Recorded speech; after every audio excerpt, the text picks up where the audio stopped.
Welcome to the Consulting Leaders Podcast, where we talk about the business of consulting. Whether you're looking to grow your practice or learn from the stories of leaders in consulting, you're in the right place. I'm your host, Guillaume Jouvencel, ex-PwC and co-founder of GHA Marketing. Join me as I interview the best consultants in their niche. Let's get on with the show.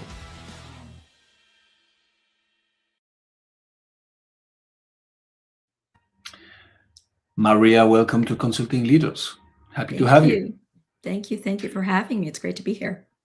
Let's jump straight into it. What drew you into executive coaching and leadership development? You know, that's a great question, because sometimes you think there's so many different things. But honestly, coming from the corporate world, being in the corporate world, I think that one of the things that I came across was, you're always high performing, you're always moving fast, you're always getting things done. And you don't have time to assess. You don't have time to really learn about who you are as a leader or the things that you can actually bring to the table. It's all about expertise and things that you pick up along the way, but you don't do anything from the inside out. And what I realized is we had a knack for being very reactive.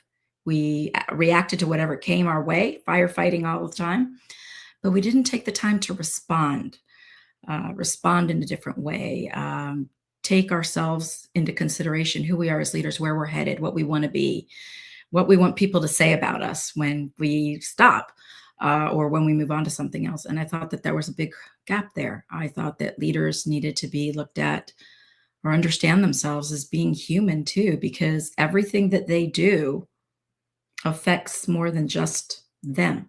It affects their teams. It affects the organization. It goes as far as affecting communities, families. So I just thought that this was a place that really needed help. So I didn't necessarily leave corporate. I brought corporate experience into coaching, I guess. So I like that, first of all. Thank you. What's the number one problem that you help solving right now? What's the outcome that people achieve working with you? I think one of the big things that they achieve is that self-awareness. It's that ability to be able to come back to yourself. We talk about a lot about soft skills and the importance of soft skills, and it's the big buzzword, right? But we don't take the time to really learn what that means, and it's a critical piece in leadership. And I think one of the things that we talk about is obviously emotional intelligence, and we talk about what that means, because emotional intelligence doesn't come out when things are calm and normal. It comes out when things are, there are fires, there's problems we're solving, we're reactive, there's chaos. That's when that comes out. And so I think one of the things that really I like to bring out is, okay, there's a human behind all that. So what is that? How does that person show up? How does that leader show up? So really working on, who am I? How do I show up as a leader? How do I make sure that I'm aligning with myself, with my team, with the organization? I think that's such a critical piece. It's the leader is a human. They're not robots, And that's a very good day and age to mention that. So yeah. What's the place then? What's the place of the human and feeling more aligned, understood, seen? All was who are pushing for more productivity, for more automation, for more, I'm going to say it, AI enablement. How do you... the reaction like, oh, yes, here we go again. AI. Exactly. You work together, because there's a couple of things. We can't stop technology. Technology keeps changing constantly. It's important. It helps us do work better, faster. It goes beyond, right? But there's a piece that's missing from that, and that's the piece on judgment, on presence, on humanity, on even decision making. Emotions go into that. Real people go into that. AI can help us come up with answers, and it can come up with ideas. But at the end of the day, this is me, and AI may give me tips and ideas, but how do I take those and form them in a way that comes from me and that it's authentic? So I think that that authenticity and that presence and that judgment is so important. I don't think we'll get away from AI, but I don't think it can replace us. There's things that will be missing. So working with leaders on that aspect, that you're still valuable, that you're still important. There's a lot you can do here. Make AI work for you, not AI you working for AI. It doesn't it doesn't work that way. So, who is it that you help specifically with that? Like, obviously, leaders. Do you have a specific title, industry, company size? Like, who is it that you help specifically?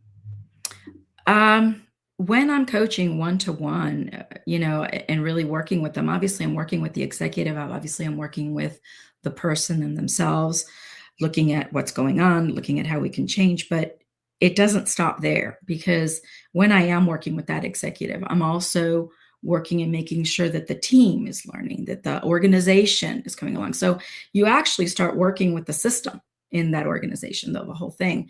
But obviously, leaders, executives, people that are really interested in that growth process, in going beyond. This isn't just about learning how to be a manager. This is about learning how to step it from manager to leader. And that is different. It is very different. And it's one of the hardest steps for people to make. So I agree with that. And so the first thing that someone tells you in business, right, is you need to niche down. I like the surgeon analogy. Like you need back surgery, and you have two options. You have a surgeon super well renowned, 10,000 surgeries. He's done, heart surgeries, brain surgeries, foot surgeries, whatever, back surgeries. And you have another surgeon, also 10,000 operations, surgeries, with 10,000 back surgeries. Who are you going to go to? So I like this analogy because I'm like, I couldn't agree more with you, Maria. But at the end of the day, people, although it applies to anybody, right? People like to think, oh, you've already worked with leaders like me, in industry like me, people who think like me, look like me, do the same thing as me, smell like me, whatever criteria they use. Do you have such a thing, or not that much? I think that does exist, obviously. We think that if we work with a coach or someone who knows the same things I know, right, it's going to be better. It actually isn't. And that's a secret that I'll tell you as from coach to coach, because the less you actually know about the business, the more unbiased the questions are, the more unbiased you can be, more objective you can be in the way you draw it out. You draw out the information from them. However, I think it is important to understand what organizations are going through. I think it's important to understand what's present out there with leaders, what they're seeing, what they're living. We need to have some kind of we need to be involved in that. We need to know. But I think one of the most important things is that when you mention that analogy, you're absolutely right. And, which one do you choose? I'm going to choose the one that I feel I can trust more, or I can speak to more, the one that will answer my questions, the one that I know that if I'm scared for one moment, they'll take my hand. The one that's going to come in and out, and yes, he's done 10,000 surgeries and he's amazing, but he doesn't even know my name. I'm just patient X. There's something to be said about that. As a coach, I get to know my client. I want to know them. I want to know more. I want to know about the things that are not being said. I want to know about the things that they're thinking or how they think. Sometimes I'm the person that they trust the most. And I think that's huge. It's that piece on trust, that has to be there in that relationship. I agree with that. So how do you get in front of those people, Maria? What has worked for you marketing wise to get the eyeballs and the attention of the right people? Different things, right? But I think if my tried and true, and the one I always fall back on, is being referred. the referrals. That's a person who's experienced you, a person who's experienced the growth or the change and the recommendation, right? They refer you. I think that's, you can't get a better marketing than that. It's worth it. There is no money value to it. It's incredible. But as you realize in coaching, it is a business, and you look at different ways. You look at, lead generation, you look at campaigns, you look at funnels, you look at different things. But I always find that going back to the referral, speaking to people, having conversations, making yourself present, available. I think that's the big difference. Again, I couldn't agree more. But then how do you trigger those conversations? How do you trigger those, moments where you're going to be speaking with people? How do you trigger referrals even? Like, how do you make that work so that you get a consistent flow of business? Well, I do. I let my clients know. I do let them know that I'm looking. I'm always looking. I let them know that I'm available. I give them, they'll ask, hey, can I recommend you? Can I talk to someone about? Absolutely. Let them know. And then of course, I just because I stopped coaching them doesn't mean I lose touch. I check in. I continue to make myself relevant and involved. It's not about creating a dependence. It's a relationship. And I continue that. And so through conversation, through meetings, through being asked to come back and get to know so-and-so, or the coffee or the check-ins, I think that's a big part of it. It's just being out there, being with the people, with the community, always being open to meeting new people. That's not always easy for me. Sometimes it's difficult to reach out to people you don't know, but you learn and you do. And it's, hey, I heard about this campaign that you're doing, or this thing that you're looking at in your organization. I've heard some really great things about that. And you start a conversation, and little by little, they're like, well, what do you do? I would love to have you come in and check it out. And so you create relationships. And I think that's the biggest part, is getting to know people. I like that. How do you move those conversations, those relationships, those people that you get to know, into a sales conversation, into a looks like we can help conversation, into an SOW, a letter of engagement? What does sales motion look like, Maria, when you say your clients, hey, I'm interested, if you have like people who need more help? How do you go from that to an engagement? That's a great question. I think that if I were to dissect it, it is in that conversation as you're talking. You're creating that trust, right? As you create that trust, more information is given between the two, right? You go into depth, you get deeper into the conversation. And as you get deeper into the conversation, you start asking questions. I mean, that's like our automatic trigger, right? We're professional question askers, and it's asking questions and then getting information. And through that conversation, what you're actually doing is you're drawing information from them. And they're like, I didn't think of that before. Or, oh my gosh, that's really great information. Well, that's what I do. This is what I work on, right? So it goes into the conversation. I, for one, don't like to be salesy. That's not who I am. That's not the business I'm in. But I think through the conversation, through the questions, through taking them, I'm not going to say it's a secret coaching session. Some of us as coaches, we call them these, hidden coaching questions, but coaching conversations. But it is through the conversation and listening to what they're saying. I think that's where it comes from. That's how you make the connection. But you really have to listen. You really have to ask questions. You have to be present. You have to be interested. And I think through that is how that continues. And then you can go ahead and present what you do. It's kind of an automatic thing, because it comes into the conversation. How do you know so much? Or how do you know to ask me those questions? Or, oh my gosh, I've never said that to anybody before. Oh, this is what I work on. I work with leaders, and we draw that out. And and you go into letting them know what it is that you do. And they're intrigued and they're interested. How do you operationalize. Oh my God, I'm losing my English. It's Friday evening. Sorry, guys. And We'll start with new words. Well, I like that. We can create them. We can create.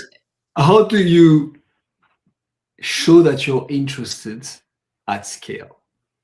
Meaning, in a sales conversation, at the end of the day, people are also like, okay, there is a need, you have a potential solution. We know what this is about. So when you say you show that you're interested, that this is what you do, how do you do that? Oh, good one. Thank It is you. Friday, right? This is what I do. So I think that, so if I'm understanding, it's how do I show them that this is what I do and this is how I'm interested, or this is that I am interested. I want to understand, because let's face it, I've talked to, I don't know, probably 400 B2B coaches and consultants over the last 365 days. I think I'm going to be on the safe side if I say that 90% of people hate selling. Because that's not what we've been trained for, right? We've been trained to be excellent experts at one very specific thing that we help our clients with. And usually we get very good at this because we love doing that part. We don't like branding. We don't like marketing. We don't like talking about it. We like doing it. So the reason I'm asking you this is because I think in sales, so I love sales. In sales, the person that cares the most about the prospects wins. Meaning, if you're in a sales conversation and you genuinely think like, whatever the outcome of this, what I want is that you win. Is that you, Mr. or Madam Prospect, get the most out of this and make the best decision possible. If the best decision possible is working with us, I'll try to get you there. If the best decision is you do X, Y, Z, maybe you work with us in 6 months, maybe you don't, then we'll do that. Doing this requires deep, active listening and to be, I mean, if you're the one who cares the most about the prospect, you're necessarily interested into them. And this is the very thing that you said. That's why I was interested into digging a little bit deeper into that, if that makes sense. Yeah, absolutely. And I think that's where it is, right? When you're interested, it becomes a natural process. I think one of the things that happens to me personally is when I am in a conversation, I'm not a coach 9 to 5. I am a coach 24/7 because it's how I hear, it's how I speak, it's how I ask questions, it's how I remain involved, present, right? And when I am speaking to that, when I am speaking about things, I'm being asked questions, I tend to come back with questions or ideas, right? We're co-creating. We're co-creating a relationship. We're co-creating what we're talking about. Obviously, I don't want to sell them something that they don't want. And I'm not going to come out and say, well, I've got this great process and here, go into my spiel. But what I will do is say, why don't we sit down and really talk about this? Why don't we make a time and we'll sit down and I've got some things that we can talk through and look at and see if maybe I can help you, if there's something that I can do for you. So I do take it away from there because I don't want them to think, and it really isn't. It's not that I don't want them to think, it just isn't. I wasn't intending to sell. It just, the conversation was there, the opportunity. Well, I like to talk to people. I like to learn, right? So it's there. So I will take them offline. We'll go sit down and we'll talk specifically about this scenario or this thing that you're bringing to me. And maybe there's things I can lend, I can show you and help you out. You never know. Now that becomes that sales conversation, which is different. Whether they buy or they don't buy, at least we're going to come out with solutions or next steps for them. Like you said, maybe they'll hire me.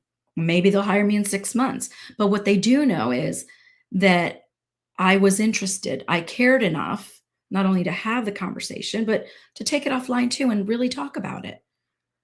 And that starts creating a relationship. So whether they hire me or not, they've had a good engagement. They trust me.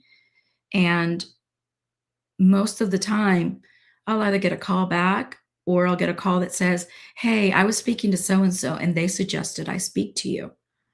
And so it comes back. But I don't think it's about this hard sell.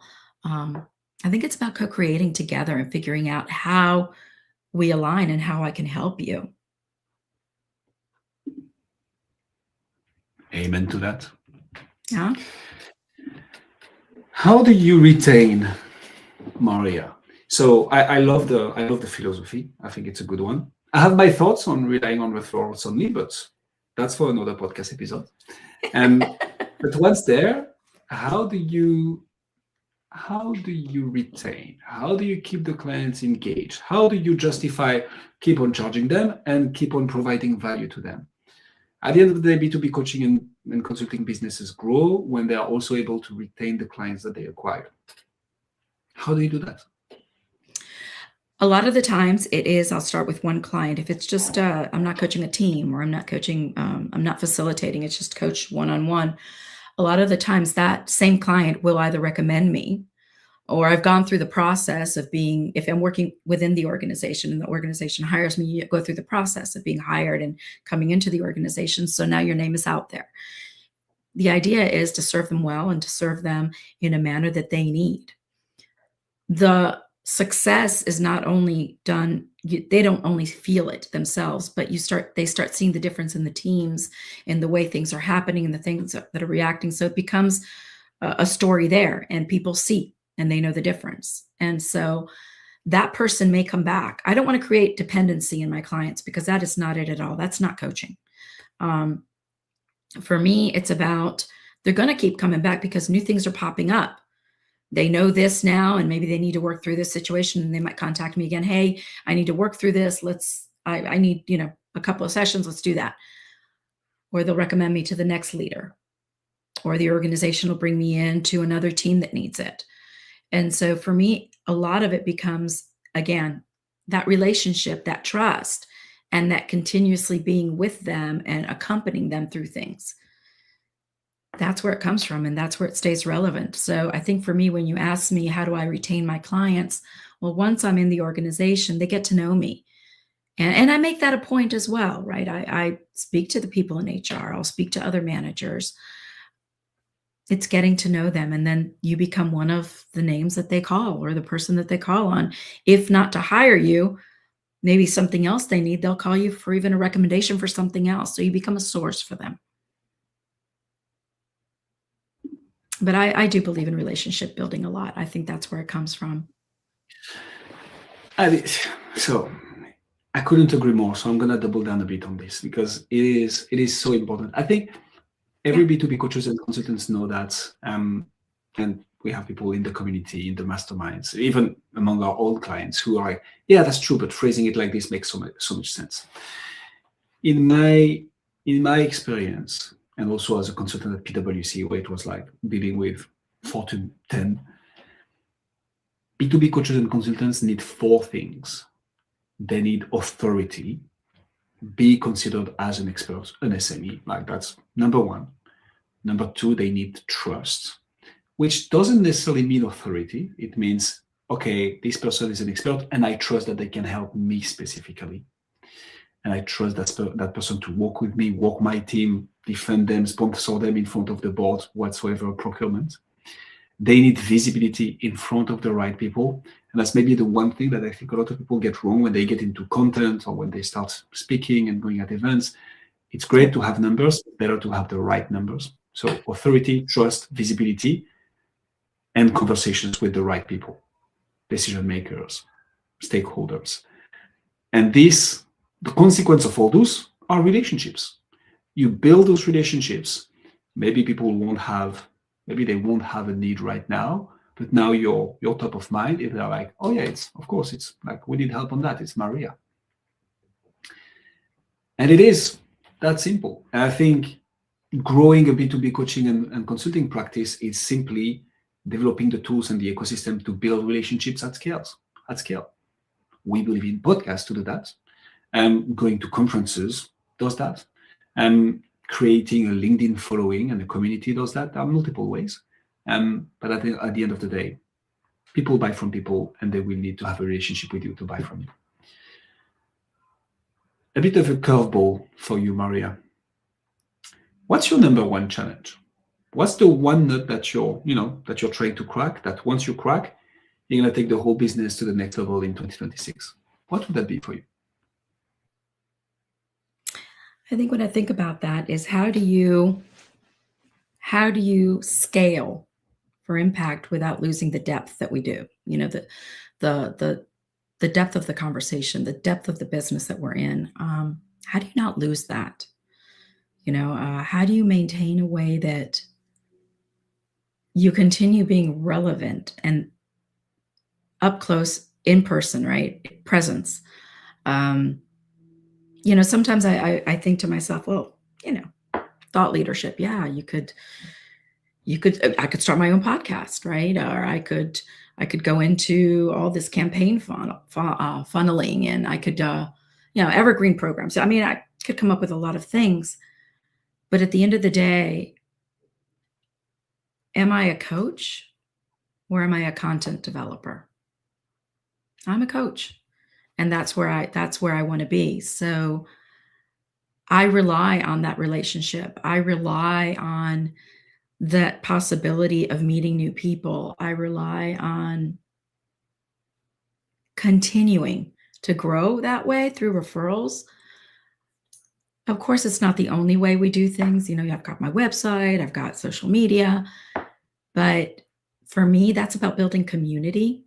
It's not really about the work I do. I think that speaks for itself differently. I don't know if I've answered your question, but I think honestly, for me, it's what impact would that have on the depth of my possibility of being in front of people up close and really working with them, really making that difference. The little grain of salt, it may not be big and it may not be huge, but every little grain makes a difference. And I think that it's a ripple effect. When I can help that one person, that means that team's going to experience them differently. The organization's going to experience them differently. When that person goes home, from the boardroom table to the dining room table, right? Family gets to experience them differently. Community, it's a ripple effect. And I think that that's very, very important in the work we do as coaches. That 100% answers the question. And I think, again, it's a common one, but it's such a tough nut to crack, because when we've been programmed and rewarded to deliver excellent work and not do everything ourselves, but being heavily involved into the process of delivering the highest level possible of quality to our clients, scaling means, what do we do? Do we cut ourselves a bit more, so we give a little bit less to each client? Do we make them pay more? Do we have train up teams that are going to be able to deliver the way we would? That's the whole business model of the big fours and the big consulting firms. It is a tough nut to crack. How are you thinking of doing this, Maria? How are you thinking of approaching this challenge? I think little by little, learning more. I think that you get to a point where you start figuring out, do you crack the nut, or do you start hiring other people to crack it for you, right? I think you start figuring out what it is that you want to do. At the end of the day, you've got to align with your own belief system and your own values of what you're really looking for in your business. As a coach, but also training coaches, actually certifying coaches, I think one of the big things for me is I like what I do, and I do what I love, right? I'm doing it. I think that it's just a matter of figuring out, which way I want to go. What is it? What are the next steps for me? Do I want to continue to grow that way, or do I want to continue to grow in this way and with my clients? And I don't know. It's a good question, to be honest. I think that you continue learning, and you always keep your ears open for opportunities, and you're going to know. I think when you see it, or when you meet that person that says, hey, I can grow this business and I can do it, maybe that's it. I just think as a coach, this is where you get to practice your own stuff of listening, asking a lot of questions, figuring out what's next for you in the business, what you want to do with it. Do you want to be up in the stars? Do you want to be on stage? Do you want to maintain where you are? It's a very personal choice. And for me, I'm not saying I don't want to grow, because I do, absolutely. But I don't know that I would want to be that person up on the stage. I kind of like being this person up front and with my people. Um, I want to be visible. I want them to be able to touch me or to know me, right? I don't want to be this thing far away. Oh, this guru. That's not who I am. That's not me at all. And I respect that a lot. Maria Bruederlin. Hopefully I'm not butchering your name, Maria. Please correct me if I'm wrong. Maria, if people want to find out more about you, see what you do, where should they go? Well, they can go to our website, www.icscoach.com, or they can look for me in Facebook. They can find us there, of course, on LinkedIn under Maria Bruederlin. You can find me there. Very simple to find. Like I said, I like to be in touch. I like to be in front. I'm not going to make it complicated for you. So you can find me that, Facebook, LinkedIn, or like I said, on that website. We'll put all the links in the description. I can say one thing for sure, which is you've gained at least one new connection on LinkedIn out of this interview. Me, Yay! I just added you. Maria, thank you so much for coming on Consulting Leaders. Thank you. Thank you very much, too. It's been a pleasure. I enjoyed it. Thank you. Bye. Thanks for joining us on this episode of the Consulting Leaders podcast. We hope you learned valuable lessons on how to grow your practice and take your business to the next level. Make sure to subscribe and leave us a review wherever you're listening to this show so you never miss an episode. To apply and be a guest on the show, click the link in the description. See you next time.